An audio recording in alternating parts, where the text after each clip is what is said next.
Under the blinding studio lights, the room buzzed with quiet tension.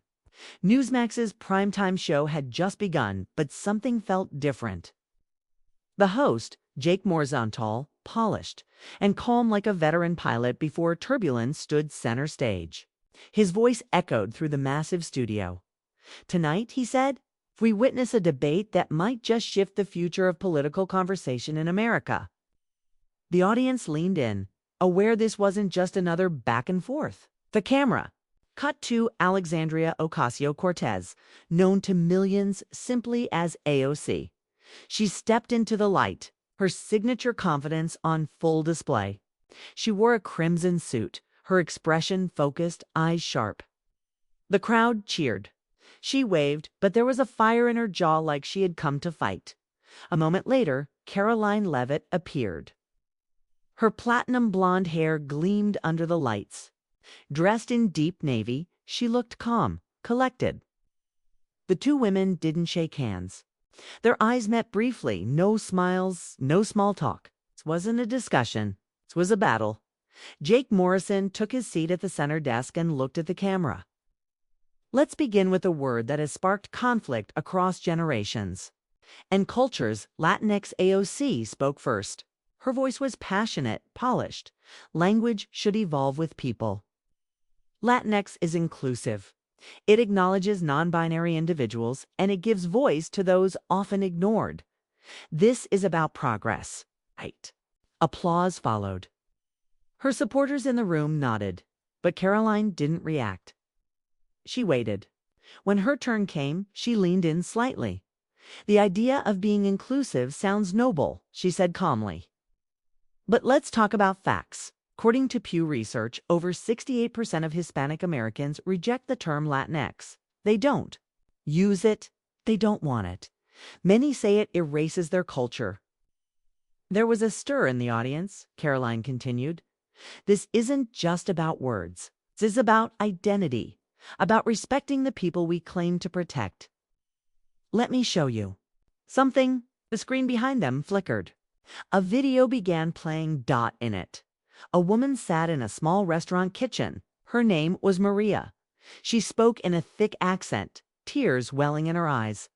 I am Mexican. I teach my children to love our roots. But when people call us Latinx, it feels like they are trying to change who we are without asking us. The video ended. Silence filled the studio. Even Jake looked caught off guard. He glanced toward AOC, whose fingers tapped restlessly on the table.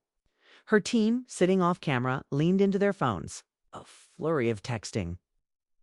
One staffer whispered to another, "Why didn't we know about that clip?" AOC sat upright again, her voice steady but slightly less sure. Maria's story is emotional, she said, but language isn't always immediately accepted. It takes time. It challenges norms. Karoline didn't flinch. Or maybe, she said, this challenge isn't about progress at all. Maybe it's about control.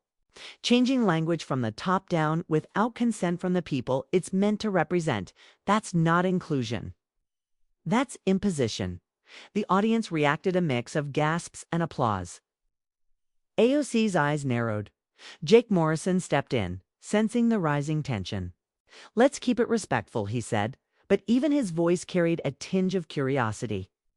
This wasn't going the way anyone expected.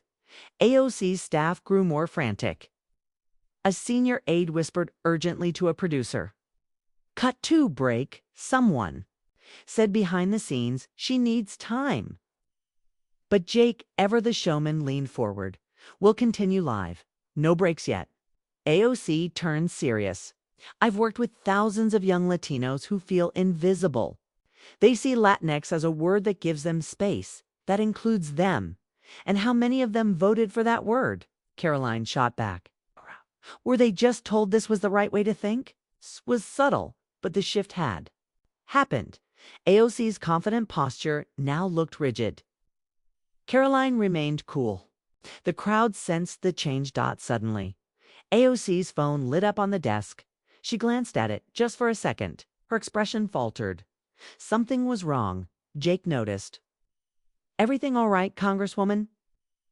She nodded, but didn't speak. Backstage, one of her aides stared at a text from a progressive donor group. Pull her now. This was a mistake. Meanwhile, Karoline leaned toward the mic. This isn't personal, she said, but it's time we stop pushing elite narratives onto working-class Americans and pretending it's empowerment. It's not. It's politics. Audience erupted. Not everyone clapped, but no one was quiet anymore. Jake Morrison's voice rose slightly. We're only 10 minutes into this broadcast, he said. And already, the lines between progress and reality seemed to be blurring. AOC looked at Karoline. For the first time, her eyes showed something other than fire. And Karoline, still calm, still sharp, waited for the next question. Already knowing the storm was just beginning. Backstage, the air was thick with unease. AOC's communications team huddled in the shadows, speaking in tense whispers. Her senior aide, Miguel, stared at his phone, then at the glowing red on-air sign above the double doors. The message he just received chilled him. They baited us. Someone inside leaked. Our Latino outreach files. Pull her out now, but there was no pulling her out now. The cameras were still rolling. The nation was watching. Back in the studio, Jake Morrison adjusted his notes as the next segment began. The transition was smooth, but the undertone was anything but. We now move to another heated battleground in American discourse education, Jake said, pausing just long enough for the tension to settle. Specifically, gender and curriculum policies affecting public schools across the nation. AOC leaned in, regaining some of her composure. We are empowering students to explore identity, to feel seen and safe. That's not radical, that's humane. This country has a long history of silencing those who don't fit traditional molds. We're just finally correcting it. Her voice was steady, but her words, though passionate, landed with less force than before. The audience responded muted. Claps, hesitant nods. Karoline remained expressionless, studying her opponent like a chess master waiting for the right move. Then she spoke. Do you know what I received just before walking on this stage? She asked. Jake turned toward her. Do tell. Karoline reached for a folder that had been sitting quietly by her side. I was sent internal memos from the Department of Education, she said, holding them up. Curricula guidelines developed in partnership with outside nonprofits, organizations receiving international funding from groups with questionable interests. A flicker of surprise crossed AOC's face. These documents, Karoline continued, show how gender ideology programs introduced without parental oversight were rolled out under the guise of inclusivity. But parents didn't know. And some of those organizations have got ties to foreign influence operations. Jake leaned in. You're alleging foreign influence in U.S. public education? Karoline nodded. Yes, and there's more coming. Hush fell over the studio. AOC raised her hand. We are fighting for kids who are bullied, rejected, even suicidal. That's why these programs exist. You're turning compassion into conspiracy. Karoline's tone sharpened. I'm not questioning compassion, I'm questioning who gets to decide what's taught to a 6-year-old, without their parents' knowledge and who's funding those decisions. Jake turned to the producers behind the glass wall, confirming sources on this now. He muttered, Behind the scenes, chaos unfolded. The control room buzzed. One intern flagged a cybersecurity bulletin from DHS months old, buried and barely noticed at the time. It warned of potential soft power influence campaigns targeting U.S. social cohesion through education and stalkation. Cute media partnerships. One of the flagged NGOs matched the name on Karoline's documents. In the studio. AOC's face had gone pale. Karoline pressed on. We want children to feel safe. But when policy is written not by educators or parents, but by foreign-backed nonprofits pushing ideology that's not just wrong, that's dangerous. AOC stared at her, lips pursed. she whispered to herself, then leaned into the mic. Let's be clear. No one on this stage is accusing educators of treason, she said. You are politicizing care. That's what this is. An attack on empathy masked as patriotism. Karoline didn't blink. And you're protecting ideology, masked as empathy. For a second, neither woman spoke. Jake looked between them, knowing. This was now more than debate, it was war. Then something unexpected happened. A producer rushed in and slipped a note onto Jake's desk. He read it. His eyes narrowed. We have just confirmed, he said cautiously, that one of the NGOs named in your file, Karoline, has indeed received funding from a Venezuelan-based foundation flagged by U.S. intelligence last year for subversive cultural activity. The audience gasped. Even those who didn't know what it meant could feel it was bad. Karoline let it sit for a beat. Congresswoman, she said, turning back to AOC, you talk about protecting democracy. Do you believe democracy includes transparency when it comes to our children? AOC paused. Her jaw tightened. Yes, she said, always. Then prove it, Karoline said. Demand a full audit of these programs live right now. The studio went still. AOC looked to Jake, then to the camera, then away. Jake raised an eyebrow. We'll return after this break. The second the feed cut, AOC's mic dropped to the table. She whispered to her aide, they're playing dirty. She had this planned for weeks. Miguel whispered back, it's worse than that. DHS flagged this a year ago. We never briefed. AOC's stomach dropped. Her team had walked her into an ambush, a public one. The commercial break lasted 90 seconds. To viewers, it was nothing, a chance to grab popcorn, maybe tweet out a clip. But inside the studio, those 90 seconds felt like a hurricane. AOC sat perfectly still in her chair, but her mind was racing. Her hands trembled slightly under the desk, hidden from view. She glanced at Miguel, who was rapidly typing into his phone. Her press assistant mouthed no comment. Don't admit error. Karoline Leavitt, on the other hand, remained poised. She glanced toward her chief strategist off camera and gave a subtle nod. This wasn't just a strong showing. It was an operation, carefully timed, expertly executed. As the countdown clock hit 3, 2, 1, the red light blinked on. They were live again. Jake Morrison leaned forward, voice calm but visibly energized. Welcome back. If you're just joining us, tensions are already high as we dive deeper into tonight's explosive face-off between Congresswoman Alexandria Ocasio-Cortez and Karoline Leavitt. He continued, our next topic, immigration. A cornerstone of American identity and one of the most polarizing political arenas in recent memory. AOC jumped in before Jake could finish. I'm proud to represent immigrants, she said, her voice strong again. My family came here with hope. What we're seeing now, detention camps, militarized borders, children in cages and policy, it's cruelty. That's what Trump-era politics normalized, and it's shameful. The audience clapped. A flicker of momentum returned to her. Karoline folded her hands neatly. I knew you'd bring that up, she said. Let me ask you something, Congresswoman.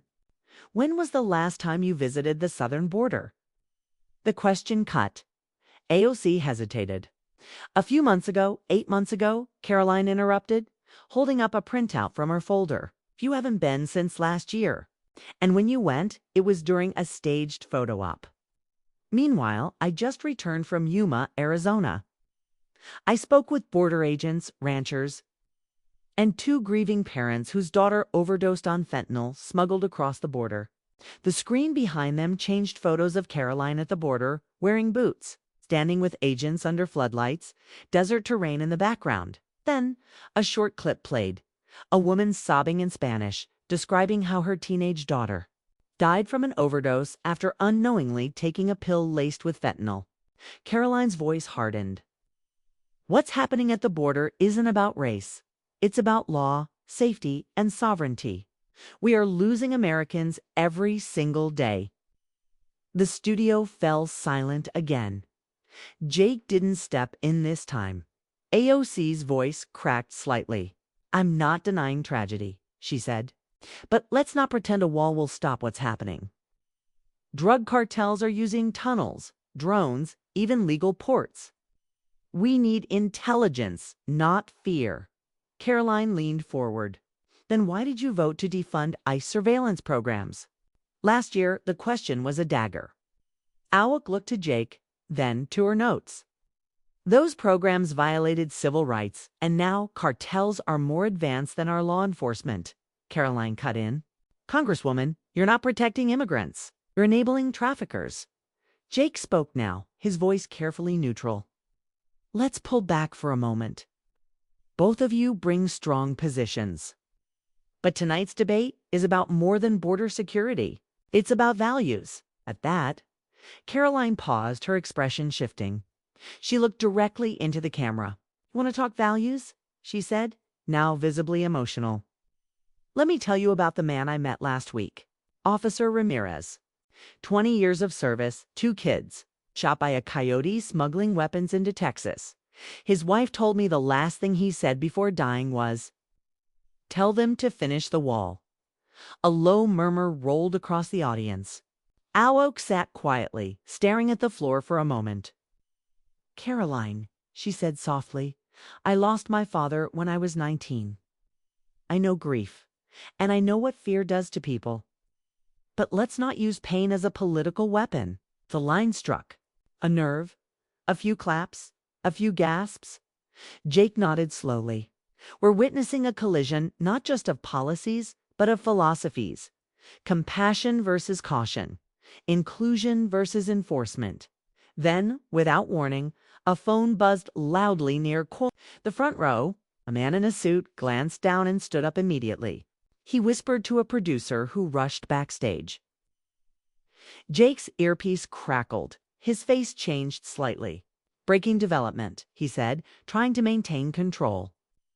"We've just received confirmation that documents released earlier by Ms. Leavitt have now been flagged by the Department of Justice.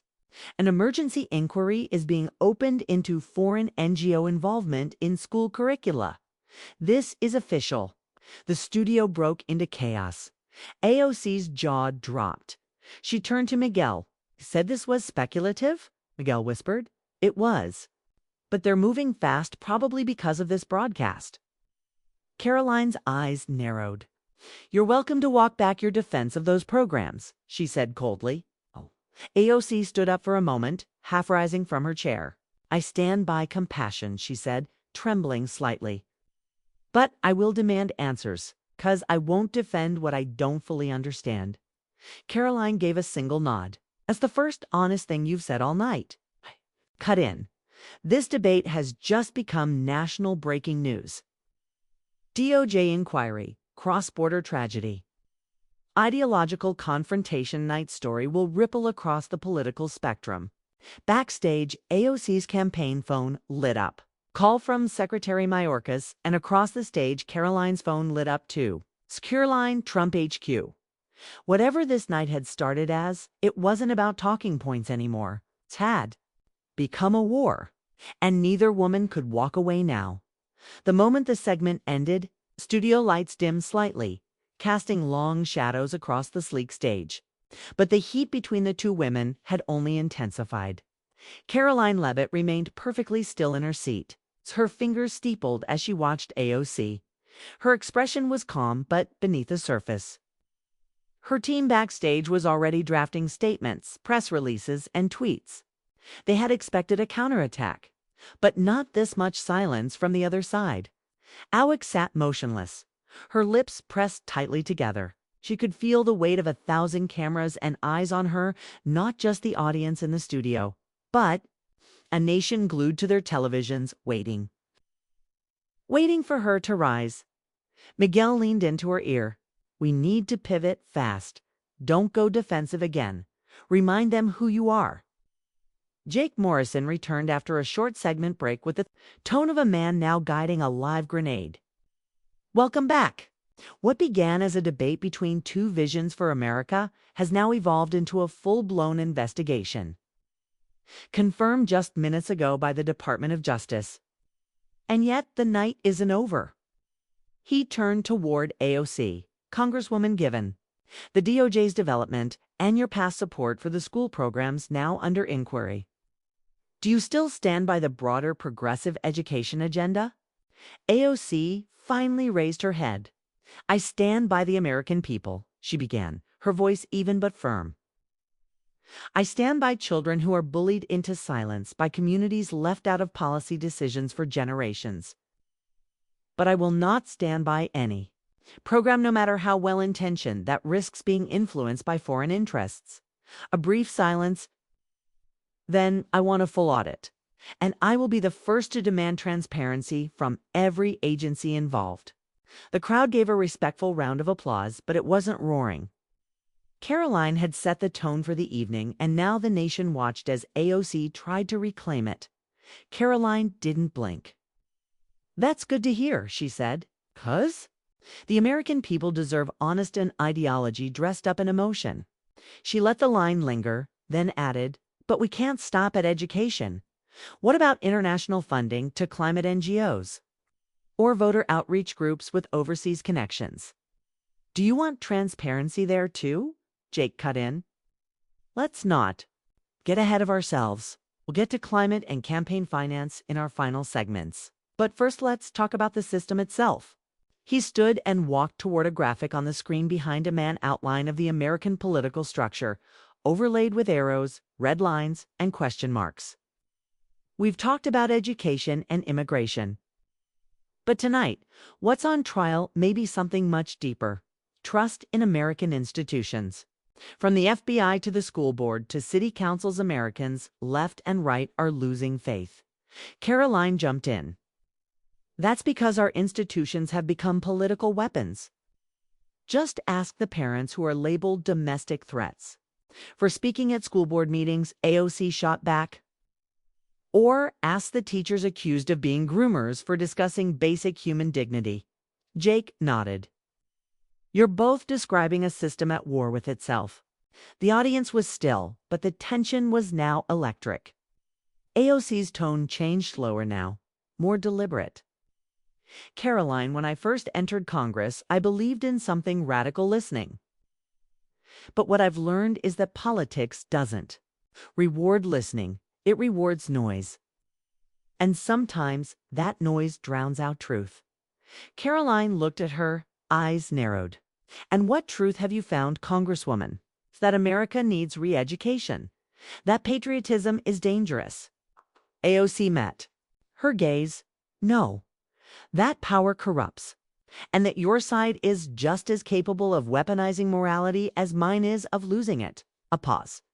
Then something strange happened. Karoline didn't interrupt. Instead, she leaned back slightly.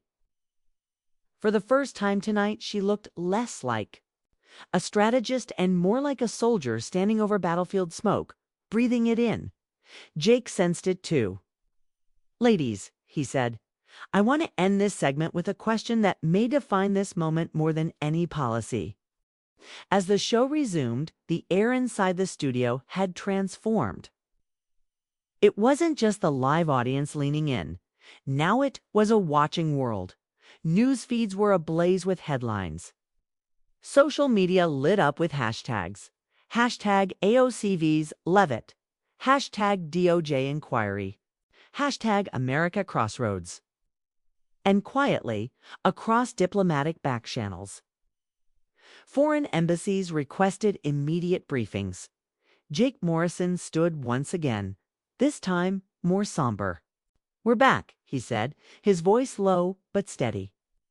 And the world is watching, not just to see who wins tonight, but to understand how this moment defines the state of American democracy. He turned slightly.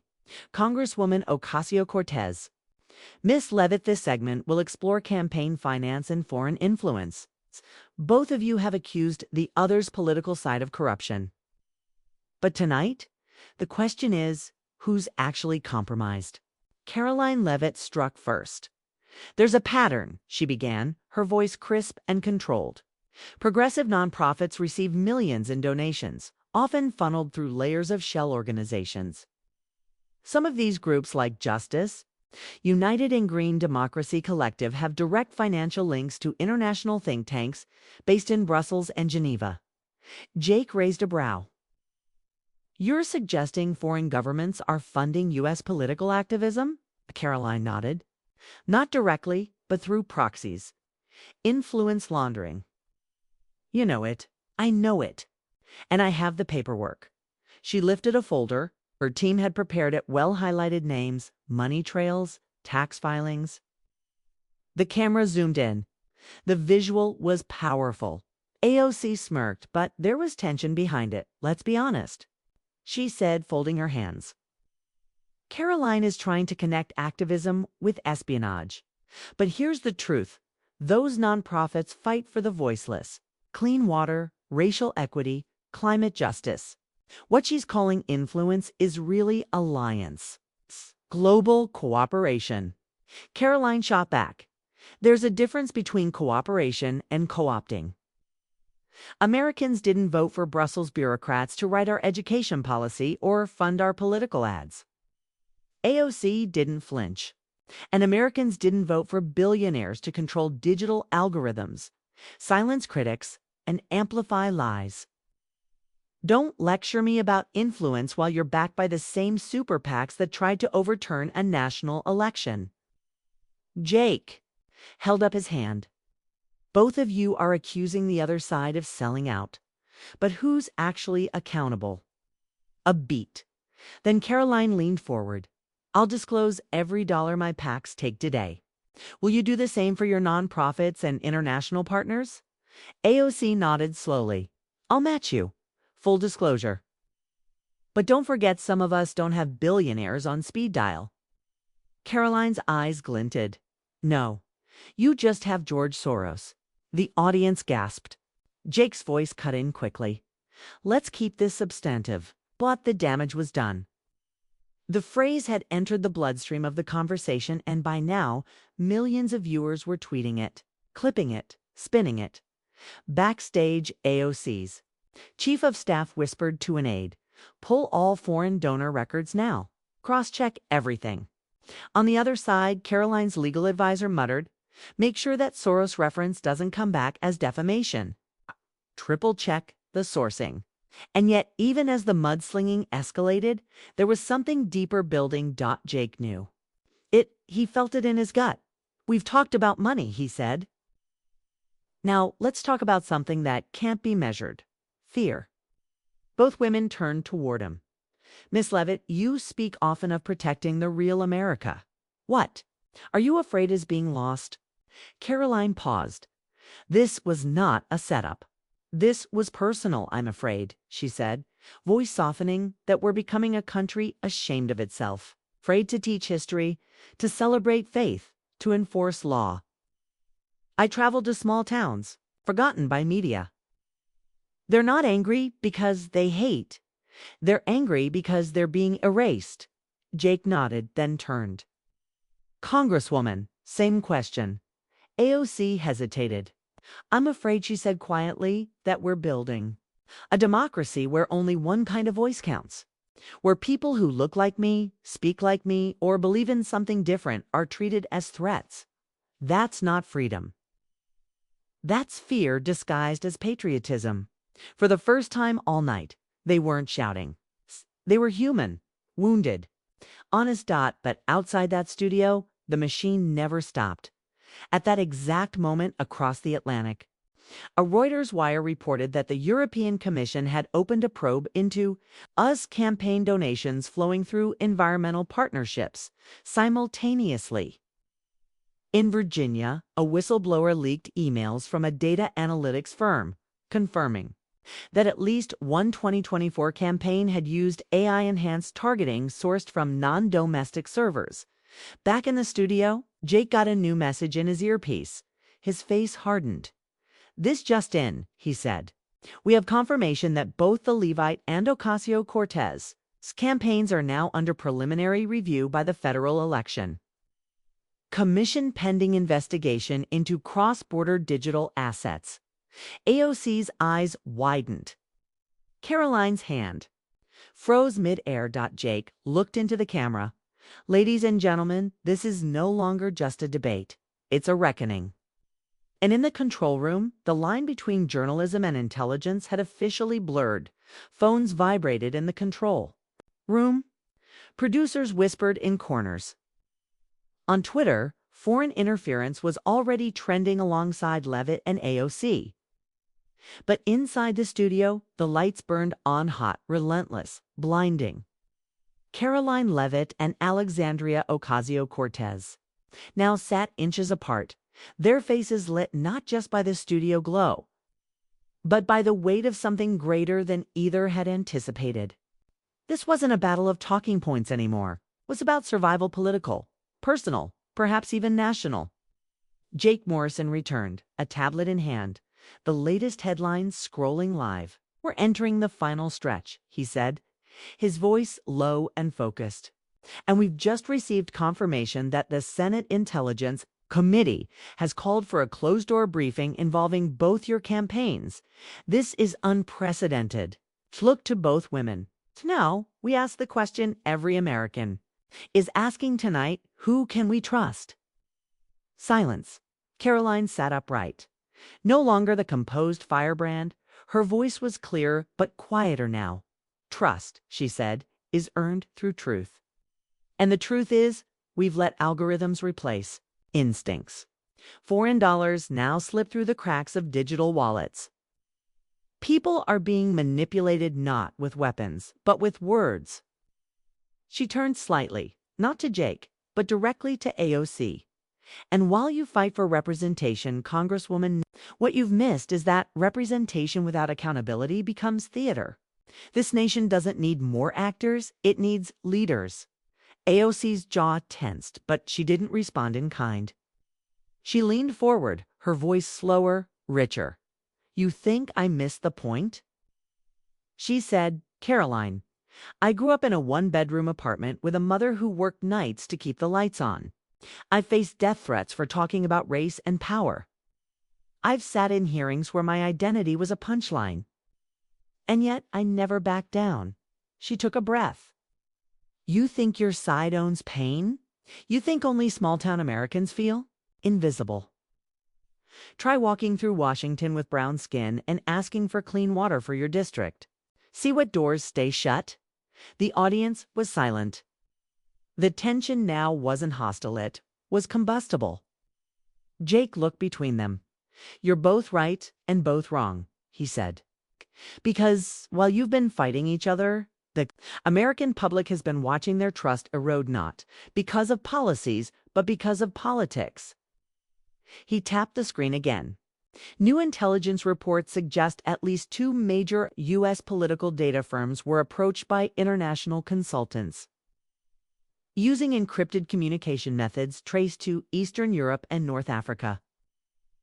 One of those consultants had ties to Green Democracy Collective. The other, Freedom Analytics, is known to have supported populist campaigns. AOC's lips parted slightly. Karoline leaned forward, brow furrowed. "You're saying both sides," Jake cut in, "might be compromised. Not necessarily knowingly, but the data was used. And now it's out there." A long silence followed. The audience, the crew, even the camera operators stood completely still. And then Karoline did something no one expected. She reached into her jacket and placed her phone face up on the desk. "Let's go transparent," she said. "Tonight, right now, I'll unlock everything. Emails, donors, messaging history." Gasps. Jake's eyes widened. Awoke stared at the phone. "You're bluffing," she said. Karoline looked her dead in the eye. "Try me." A pause. A beat. Then AOC slowly pulled out her own phone. She didn't say a word, just laid it beside Karoline's. The crowd, sensing something historic, rose in unison. "Shh, shh," whispered. "Are we about to watch 2 political giants tear down the curtain, live?" Before either woman could speak again, a staffer burst onto the set, breaking protocol. A tablet in hand, sweat on his brow. "Jake, you need to see this," he said. Jake took the tablet, scanning the emergency alert. His face went pale. He turned slowly to the camera. We've just received confirmation from the Department of Homeland Security. There has been a coordinated breach attempt on multiple U.S. election systems simultaneously. Several states have reported false voter ID records being uploaded through automated scripts. Preliminary analysis points to the use of AI-driven attack. Code not developed domestically. The crowd gasped. AOC stood. Karoline pushed her chair back. Jake spoke directly into the lens. Ladies and gentlemen, what began as a debate about identity, inclusion, and policy has now escalated into a national security crisis. The blackout only lasted 6 seconds, but it felt like the end of something. When the studio lights flickered back on, the tension had hardened into something else, something brittle, something historic. The audience sat motionless. Producers stared at monitors, unsure whether to cut to commercial or let it all ride. In the back row, a man in a dark suit and SA liaison. No press pass was already making calls. Eyes locked on Karoline, and AOC. Jake Morrison stood frozen at center stage. Then slowly lifted his mic. "America," he said quietly, "tonight you witnessed a political confrontation become a national emergency. And now what happens next is no longer just about two women." He turned toward Karoline Leavitt and Alexandria Ocasio-Cortez, still standing side by side. The glow of real-time voter system maps blinking red behind them. "We're no longer in debate territory," Jake continued. "We are no undeniably in crisis." AOC was the first to break the silence. Her voice cracked slightly. Not from fear, but fatigue. "This is bigger than either of our parties, bigger than identity politics. I came here tonight to defend progressive values. But right now, I'll defend any system that keeps our elections from falling into foreign hands." She turned to Karoline, eye to eye. "You said I missed what America's really feeling. You were half right. But if you think this democracy survives without people like me standing beside people like you, you're dead wrong." Karoline didn't blink. "I came here to expose weakness in your platform. But now I'm staring at a much bigger enemy. And it's not you." She looked at the blinking screen. "Georgia, Pennsylvania, Arizona, now Michigan. All of this," she said, "isn't just cyber warfare, it's psychological warfare. They want us to destroy each other on air while they rewrite our voter rolls." In the dark, Jake leaned in. "So what do we do now? Another beat?" Then Karoline did something unimaginable. She stepped forward, extended her hand to AOC. Not a political gesture, not performance, a real handshake. It's a temporary truce forged. Not in agreement, but in survival. The audience exploded. Not in cheers, but something deeper. Relief, shock. A release of weeks, months, maybe years of exhaustion. Then Jake turned to the camera once more. "Tonight, these two rivals are doing what Congress has failed to do for a decade. They're agreeing to stand down and stand together until the threat is understood." A staffer handed him a new alert. Jake read it silently, his face hardening again. He turned back to the camera. "The Department of Justice has just announced the formation of an emergency bipartisan cybersecurity panel. And this is breaking. Both Representative Ocasio-Cortez and former Press Secretary Leavitt have been asked to serve as liaisons to that task force, effective immediately." Karoline's jaw clenched. AOC whispered, "What the hell are we walking into?" Jake didn't answer. He COULDN single quotes, because suddenly another alert. But this one wasn't from a federal agency. It was from the New York Global Leak. It's published. The article's headline read, "Leavitt AOC debate triggered coordinated disinformation campaign by unknown entity, internal FBI memo confirms." And in bold letters beneath, the timing of the voter system attacks corresponded precisely with high-impact moments in the debate. Analysts believe it was designed to provoke mass polarization and institutional distrust. Karoline read it aloud. Then she looked to AOC, her voice low. They used us. AOC nodded slowly. They made us the weapon. Jake looked into the lens one last time. This was never just a clash of left versus right, he said. This was a test of our systems, of our politicians, of our unity. And tonight, we may have failed, but perhaps not fatally. The camera zoomed out slowly, capturing the two rivals now standing shoulder to shoulder beneath the fractured map of a nation blinking red with warning. Somewhere in Virginia, a Homeland Security official slammed his laptop shut in Moscow.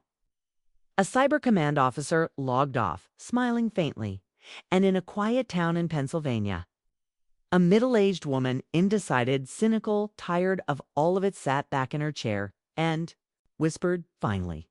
They see it. The credits rolled over silence. No music.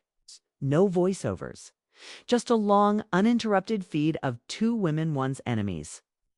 Now allies in a war neither of them had chosen. And outside, across America, the night stayed. Very, very quiet.